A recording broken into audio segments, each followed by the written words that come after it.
Think of it like a puzzle, right? If I see something and have an emotional reaction, that's a puzzle piece. Maybe two, maybe half of one. Then I look at a reply from someone. Someone has a different perspective, and they say something that puts in my mind how this conversation is going. Oh, okay, they said this. Let's think. Another puzzle piece. Another puzzle piece. You keep scrolling. You find someone that looks like they know their shit. You click on their profile. They're some type of journalist or researcher. They have some expertise. Their tweet is really interesting, and you learn something from it, and you say, oh, okay, puzzle piece. Puzzle piece. Alright, you little goblins out there, welcome back to the show. We're back to Noah time. When I came out here to this bird and bug filled land that they know colloquially as Thailand, I didn't really know what I was trying to do, but I knew I was trying to do something else than what I was doing. I spent the first week with some family. We went around, we did all these activities. It was really fun, really good. After that, though, I went to the mountains, into the woods, in a cabin, and spent a month there. And that was the time period that you saw me last. It was the place I was staying, messing around in the woods, doing chores and crap. After a month in the woods in the north, I came here where I'm at now, in the south, on an island. So it was a sort of dip your toe into both types of place in Thailand. There's other types of places too. I could talk about why I was a little fed up and frustrated and just not liking the direction of life that I was going before, kind of leading up to taking the trip. But first I want to talk about what I'm stoked about, what I'm psyched and jazzed about, which is that I can read now. I learned how to read, actually read. Loved reading growing up. Loved tearing through the books, that fiction shit. At a certain point though, reading, falls off, tapers off. I think that happens with a lot of people. For me, it also extra tapered off when I started playing sports, spending just not the majority of my time doing sports and activities related to sports. Less time for anything else, really. I used to do videos. I stopped doing those while I was playing sports, but also reading is included in that. In school, like in high school, reading for, classes, I didn't really do it. I didn't do that much. I didn't do the readings. I kind of would occasionally do the readings, but most of the time, I would just do a little bullshit on the tests, on the essays. I'm great at pulling words out of my holes, and obviously that's why we're here, but in that context it creates some bad habits. Wait until the deadline, spew out a bunch of stuff on the page, you get an A. I had like a 3.9 GPA because I was a fantastic bullshitter, and I never really read anything. I just bullshitted. ADHD is definitely a part of that, right? Developing habits to make it so that you can skirt around the fact that you just can't focus on this thing for long enough, that reading pages means that you're reading them and then rereading them and rereading them and then forgetting what you read enough times that you are just preemptively scared that you'll forget, and that makes you forget harder and faster. But I think a huge part of it is just environmental, right? I was in sports, I graduated and went to play sports in college. When that was done, I didn't really know what to do. I started doing like art and shit, videos, music videos and things like that. Freelance, filming shit at the gas station with a Canon T200i or whatever crap. But there was nothing driving me to engage with like intellectual pursuits, with reading for information, not just articles, but like books or just learning about, getting a deep knowledge on any certain topic. There's no reason for it because I was just kind of chilling, gaming, just trying to do a music video, making some crap, hanging out at my grandma's, playing with Babe. I'm obviously invested and interested in politics now, but that didn't happen until the 2017 Bernie Sanders campaign. I forget what it was specifically, but I ended up listening to an episode of Chapo Trap House, which is like this left guy, like comedy type bullshit podcast. It was funny. Started listening to it more. Started to get introduced to more concepts about left politics or socialism and things. And from that, I think I started following people that interacted on Twitter with like this whole crowd of online personalities, most of them sort of comedy related, but also some of them more explicitly political, but like a spectrum and overlap and things. And that was how I started engaging in politics. And you might say, no, that's not engaging in politics, that's just checking some shit out and reading some posts. And that's true. And that's part of the problem. Whatever inklings of critical thinking skills I had left from as being a child and a boy were completely stomped out and smushed out by using Twitter for, I guess it'll be 7 years now. Specifically using Twitter with no context about broader political conversations, theory, actual history, just a vague social justice arena of places where you see someone retweet a post that has 20,000 likes that says, here's why tricep extensions are actually fascist. And you say, oh, that has 20,000 likes, and I saw someone I know that is pretty chill, seems chill, liked it. So now that's something I kind of believe a little bit. Thousands, millions of idiots in a room yelling really loudly, and the louder the idiot is, the more idiots gather around. That's really cynical. I mean, that's fucking... The world's full of stupid people. I'm smart because I'm weird and antisocial. I'm a lot like the True Detective, Matthew McConaughey. I'm not trying to say that. What I'm trying to say is there's dumb posts on there all the time, and a lot of times the dumb posts,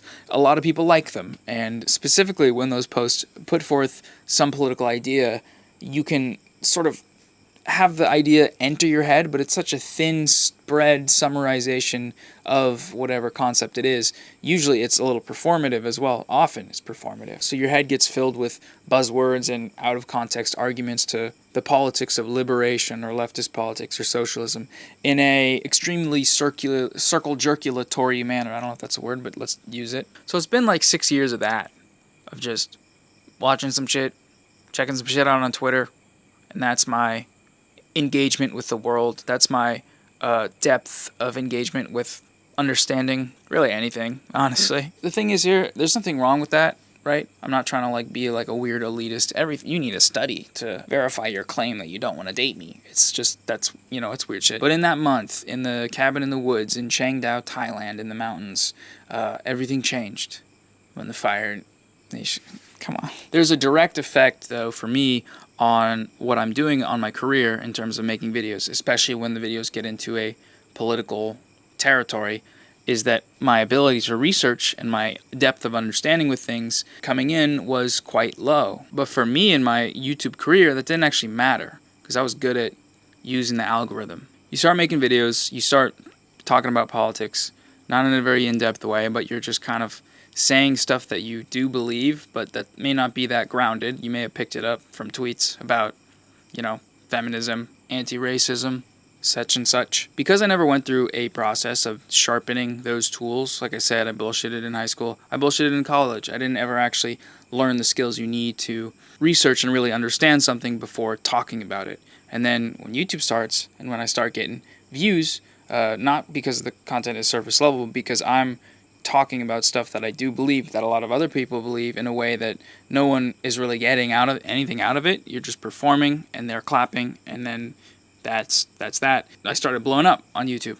And then there's no reason for me, if I want to be successful at YouTube, to go out any deeper than that, because I'm already doing the shit that I want to do. So it's fine. I'm growing. And so I start going viral. I'm following trends. I'm churning out content. Start getting brand deals. Start working with a manager. Start making money. Go. Following the same process I always have, which is I just find some shit on the internet and I make fun of it. And I try to relate whatever politics, feminism, anti-racism, whatever else, into the content. I'm obviously speaking about it very heavily critically right now. I didn't ever release anything that I didn't, believe, or that I didn't think would be important, or that I didn't think was good. That's the thing about looking at old stuff you make. At the time you make it, you're making it and you're releasing it or finishing it because you think it's good. If you don't think it's good, then you don't do that, or you do release it because you're a silly guy. But I thought it was good when I released it, and you look back and you say, oh, that's bad, but that's okay, because that's the point of creating things, is you live in, you grow and you learn and you live and laugh and love, and your work changes. You change as a person. That change perspective gets reflected in the things that you're making, the effect you have on the world, and blah, blah, blah, blah, blah. It's weird because during all of that, I'm watching all of these people that are really good at making video essays. They're super, well-researched, well-argued. I watch them and I'm like, oh, this is great. I want to try and get to this level. And my pathway to sort of getting to that level was trying to watch as many of those as I could, and that was it. Watch other YouTube videos, but really never actually put things into practice in a systematic way because I didn't know how. I didn't have an academic background. I didn't know how to do what they were doing, but I wanted to do it, and I thought if I watched it enough, I would figure it out. And you pick up on some stuff, obviously. The point I'm trying to make with that is these creators all came from the mud. Their process of writing and creating this work was done very slowly, very meticulously, over a long period of time of slow growth, starting from zero, right?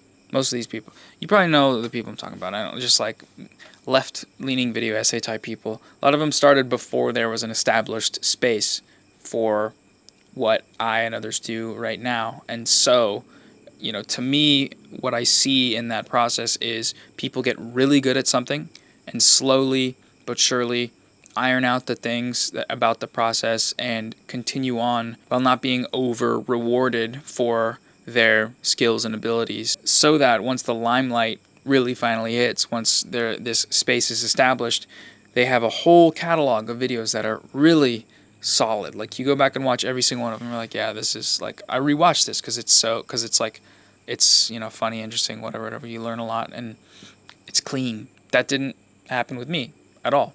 I blew up, acted like I did, and nobody. Not really. I just blew up because I was a great editor, and I knew how to use the little algorithm thingy, how to draw on groups of audiences to sort of funnel them into me, to me. And then all of a sudden, I have 500,000 subscribers, and I don't know what I'm doing, and I am not that really confident in my ability because I'm not practiced, because the thing I'm doing is always just some random shit to try and put a video out. And I'm scared. On the one hand, there's nothing about my job that's telling me I need to change anything. My job says more, give me more, keep doing whatever you're doing, keep growing. And that's why for so long nothing did change, because that's the obvious material incentive to let the gravy gobble up the gravy while it happens, and then fill up the gravy bowl. What finally ripped me from this illusion, what finally sparked within me an intellectual curiosity that feels very genuine and that feels like it's pushing me to dedicate myself to really understand what's going on. It's a few different things, but I think one of the biggest ones is how the media has covered the genocide in Gaza of Palestinians. Watching in real time on a Twitter feed the Holocaust happening, and then seeing huge news outlets, all the major places that a Westerner would get their news, lie about it. Lie to protect the perpetrators of the genocide, Israel. Lie to protect America, who's sending them weapons. Watching this happen from day one of this latest escalation, from October 7th, it just changed me. It changed me in a way that I will never be the same, because that's what change is, I guess. Immediately you're put into this place where you see a horrific crime happen that you're paying for. You're paying your government, and they're sending bombs. And you don't know what to do with this. You're awestruck. And then you see the New York Times say, this thing happened, but we don't really know why. So hopefully death stops one day, even though we know who did it. We saw who did it. The people who did it said they did it, but they're not facing any repercussions. It's just very radicalizing, So in that process of watching all this happen, I started to make videos about it. I made a couple different videos about it. And even the first video I made I was still in that mindset of content brain that isn't really doing that deep of research, where I compiled some very extremist TikToks that were just advocating for genocide. I didn't really break them down. I kind of just presented them and talked about them, not really too in depth, more so just saying what happened. And then slowly the way I approached them changed into more of a journalistic area, where I'm seeing what happened, putting it all together, compiling all the footage, and presenting it to an audience, a Western audience that probably doesn't see any of this shit. And that is another step towards where I want to be, where I'm looking for sources, digging around.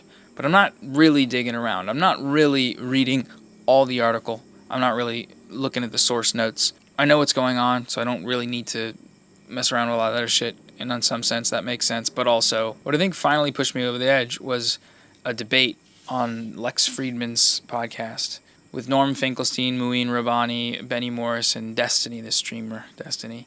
It was Destiny specifically, the way he, an unqualified internet-brained person like me, talked about what was happening in a room with people that actually knew what was happening, that had a deep knowledge, that had sources and books and years, their entire lives dedicated to studying these things. It was watching the sheer canyon rift between these two people in this conversation and being like, oh fuck, I'm actually him, And that's me, and that's really bad that that's the case. I'm the Wikipedia scroller guy too, because there's nothing about my job and my livelihood, my environment, that requires me to be anything else.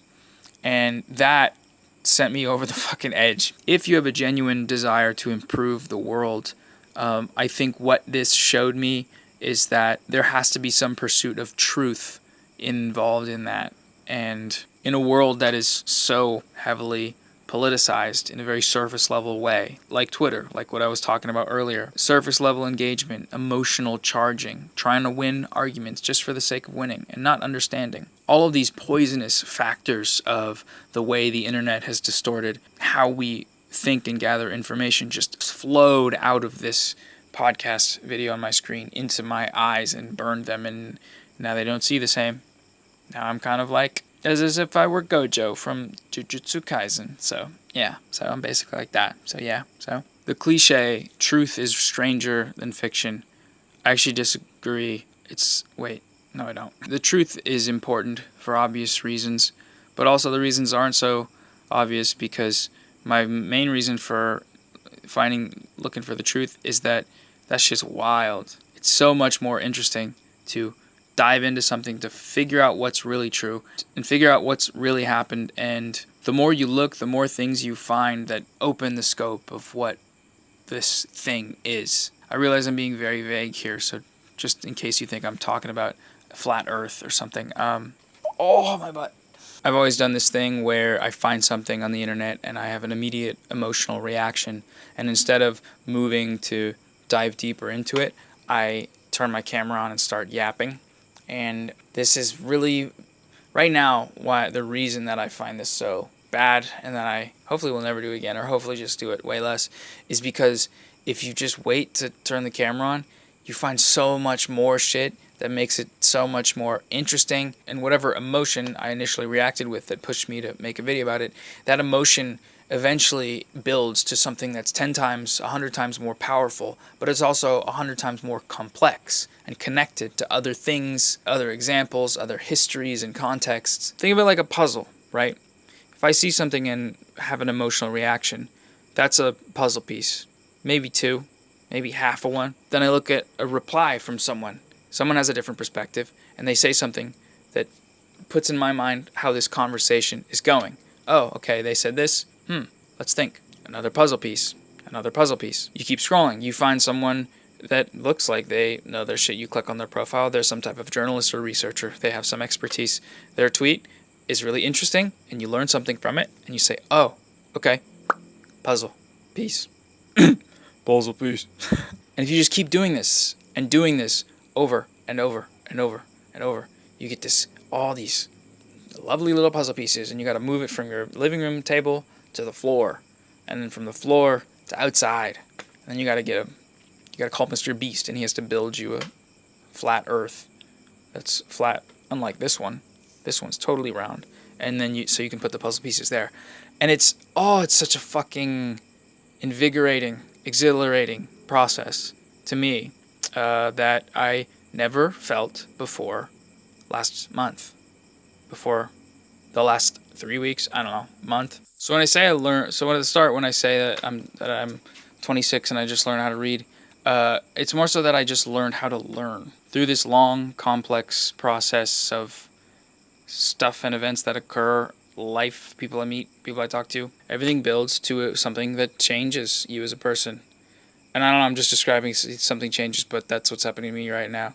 I'm going through changes. My body's getting body hair. I'm getting stinky. My mons pabus. So obviously I'm feeling a little wacko and invigorated, and like, I don't know, randomly I'll just tell someone that I'm reading all these books, and they're like, what? Who are you? Get out of my house type shit. But because I've lived most of my life being very deeply intellectually uncurious, and I know others have that same feeling, one day I hope to be able to figure out how to get people to figure out what I figured out here, which I don't know how that'll happen, and also maybe it already has. Maybe I'm just getting to baseline of how to engage with information and realizing that shit's sick. But based on how the world is, based on how politics go, based on how we talk to each other.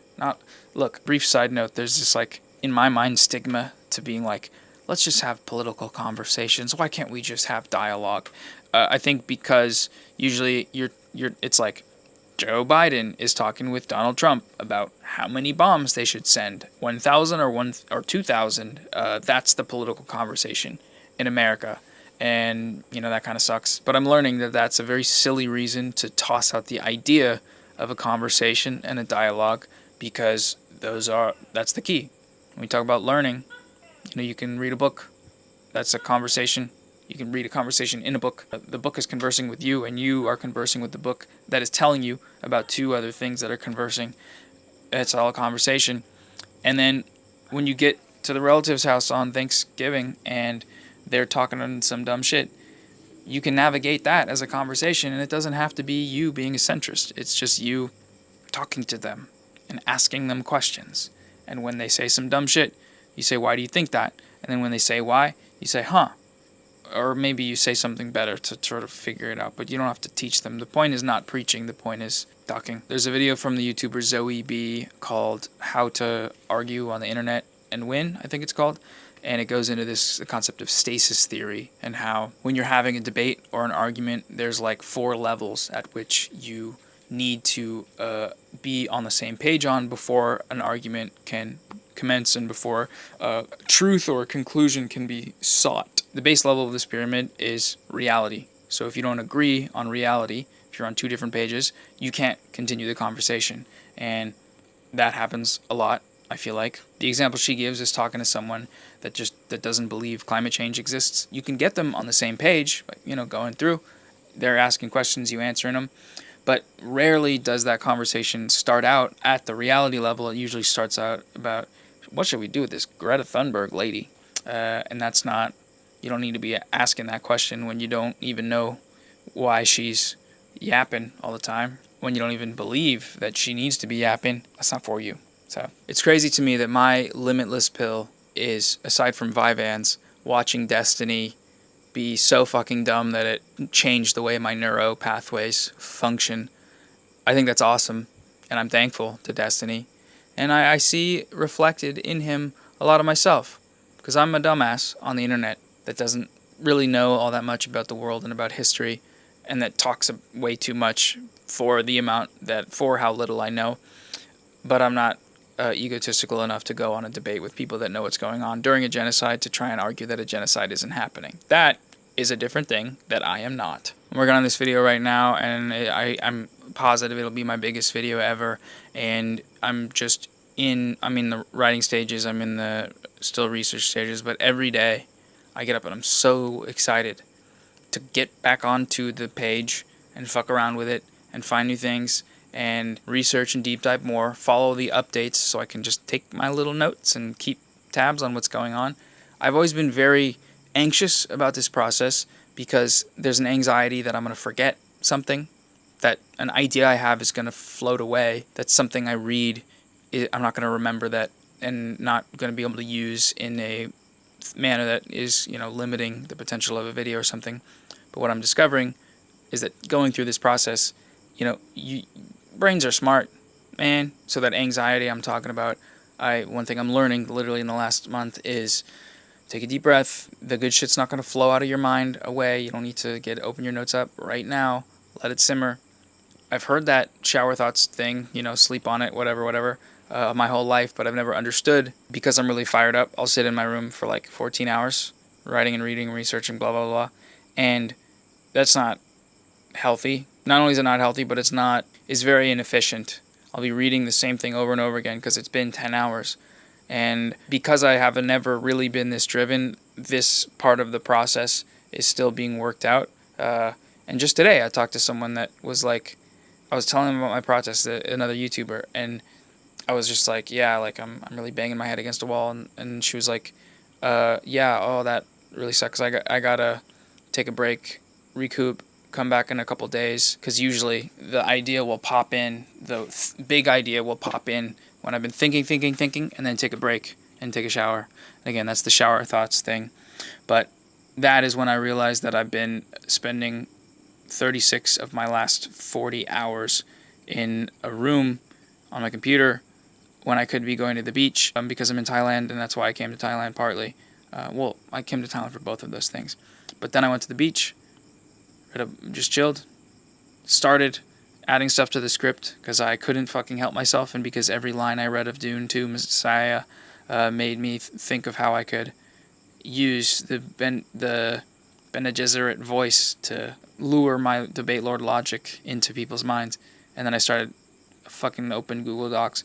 It's a very, I'm very obsessive right now, but the process has begun. And so I know things like that will work themselves out. Like when she said that, I was like, oh, probably should take a break. Burnout does happen. I've never known what that actually means, though. I've always been like, sorry, Casey Neistat. Sorry, your life is so hard. But now I'm like, oh, riding on the moped, I can't close my fucking mouth. I'm literally like, this is the thing I need to babi. I probably seem like so deranged, but I'm not manic. I do need to shave, though. 56 minutes. We're going to cut it down using Premiere Pro's plugin and then upload it. And you're going to have a great time with that. But anyways, this is the big video back. Don't know what I'll title it. Maybe I'll figure it out. Maybe I won't. If this is in any way useful or helpful or good, I'll be glad, because these are the types of thoughts that bounce around in my head all day. And if they have somewhere to, if I can spout them and squirt them into something that is going to make my life better and hopefully help me pay taxes. Fuck, I gotta pay taxes.